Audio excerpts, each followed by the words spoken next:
ఎప్పుడైతే తెలుగుదేశం పార్టీ జనసేన వాళ్ళ అభ్యర్థుల ఫస్ట్ లిస్ట్ రిలీజ్ చేశారో ఆ రోజే రాష్ట్రమంతా మీరు చూశారు వైఎస్ఆర్సీపీ సంబరాలు చేసుకుంది. అంత ఏమంటారో అంత పేలవంగా ఒక candidate list Telugu Desam Janasena release చేయడం జరిగింది. మొన్న ఈ ముగ్గురు కూటమి ఏదైతే ఉందో బీజేపీ తెలుగుదేశం పవన్ కళ్యాణ్ మీటింగ్ జరిగిందో దాంతో అందరికీ అర్థమైపోయింది 175కి 175 వైఎస్ఆర్ కాంగ్రెస్ పార్టీ రాబోతుంది, మళ్ళీ జగన్ అన్నే ముఖ్యమంత్రి కాబోతున్నారని.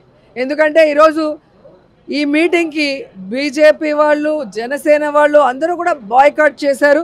అండ్ సీనియర్ మోస్ట్ లీడర్స్ ఎవరైతే తెలుగుదేశం పార్టీకి పని చేశారో వాళ్ళు కూడా ఈరోజు సీట్ల పంపకాల్లో ఎంత దూరంగా ఉన్నారో మీరు చూస్తున్నారు.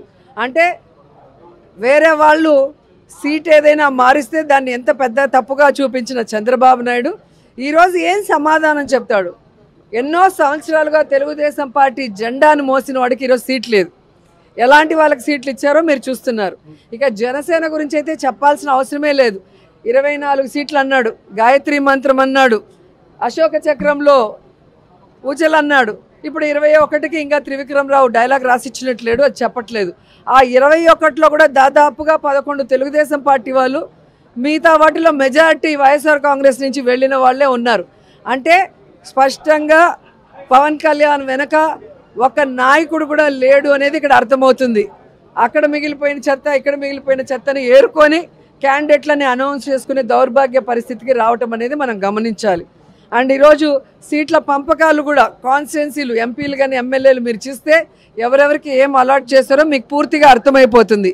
చంద్రబాబు నాయుడు బీజేపీని జనసేనను మోసం చెయ్యాలి అన్న ఆలోచనతో సీట్ల పంపకాలు ఎలా చేశాడు, ఆ సీట్లలో కూడా తన అభ్యర్థుల్ని ఎలా పంపించి పెట్టుకున్నాడో చూశారు. కాబట్టి ఒకరికి ఒకరు పడక మొత్తం కూటమికి ప్రచారంలో భాగంగా ఈరోజు పి గన్నవరం నియోజకవర్గం రావడం జరిగింది. గిడ్డి సత్యనారాయణ గారి నాయకత్వం బలోపేతం చేయడానికి ఇక్కడ ఆయనతో పాటు ప్రచార కార్యక్రమంలో పాల్గొనడం జరుగుతుంది. ఆయన ర్యాలీలో భాగంగా ఈ రోజున ప్రతి స్ట్రీట్ దగ్గర ప్రతి వీధి దగ్గర ఆగి మహిళలు కలుసుకోవడం, వాళ్ళ కష్టాలు తెలుసుకోవడం, వాళ్ళకి ఏవైతే అవసరాలు అవన్నీ తెలుసుకోవడం, వాళ్ళకి ఒకసారి గాజు గ్లాస్ కేసుకి అధికారం పట్టగడితే గనక అధికారంలో రాగానే కూటమి అధికారం రాగానే వాళ్ళ కష్టాలు తీర్చే విధంగా, వాళ్ళకి అర్థమయ్యే విధంగా, వాళ్ళకి ఏవైతే పనులు చేస్తారో, వాళ్ళకి ఏదైతే మౌలిక సదుపాయాలు కావాలో అవన్నీ తీర్చే విధంగా ఆయన వాళ్ళకు వివరంగా చెప్పడం జరుగుతుంది. చాలా సంతోషంగా ఉంది. చాలా మంది మహిళలు రావడం, గిడ్డి సత్యనారాయణ గారిని గెలిపించుకోవడం చెప్పడం చాలా ఆనందంగా ఉంది. ఈసారి పి గన్నవరం నియోజకవర్గం నుంచి గిడ్డి సత్యనారాయణ గారు భారీ మెజారిటీతో గెలవడం ఖాయం. జై జనసేన! అందరికీ నమస్కారం అండి. మల్లం ప్రజలందరికీ నమస్కారం. మన పవన్ అన్న మీ అందరినీ నమ్మి మీకోసం పిఠాపురం వచ్చేసారు. Mass or class, vote for class. Okay,